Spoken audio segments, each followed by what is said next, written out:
At this time of year, there's loads of stuff out there about how to fix your body or improve it. So losing weight or getting shredded or getting jacked or whatever it might be. And that all makes sense. It sort of makes sense to think if you don't feel good about your body, the way to fix that is to make it look objectively good, if you like.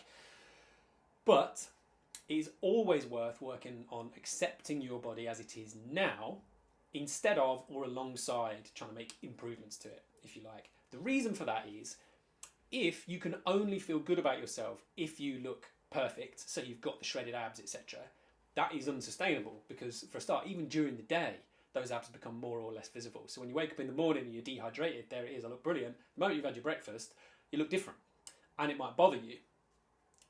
This is a big part of what feeds some eating disorders, is a sort of sense that there's something wrong with my body and therefore I need to fix it. So I reach for more and more unhealthy ways of doing that because I need it to be fixed now. I feel disgusted with it and I need to fix it now. Whereas if it's, I feel all right about my body as it is, but I'd quite like to make some improvements, that's okay, because actually my mood's going to be much more stable.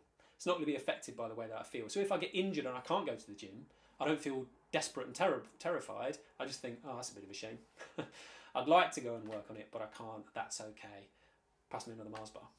That kind of thing. That's much more sustainable. How do you go about that? How do you go about working on self-acceptance?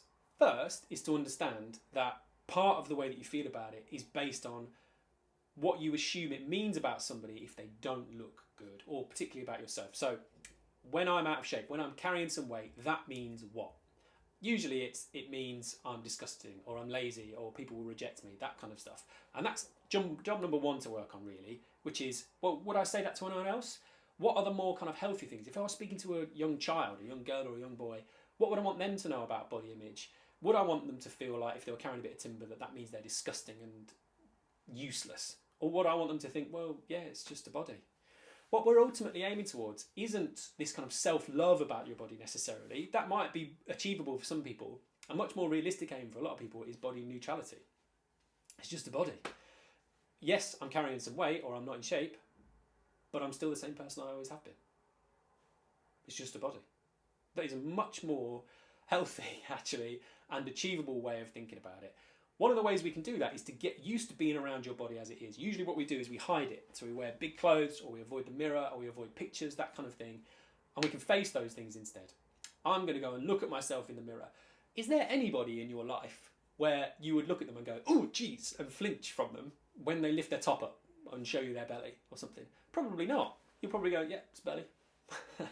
But when you look at yourself in the mirror, you might get this flinch reaction. It's like, ugh, that's not all right. That's objectively unfair. You're treating yourself unfairly. So, okay, I'm going to work on practicing being okay, being around my body as it is, even when it doesn't look good, if you like.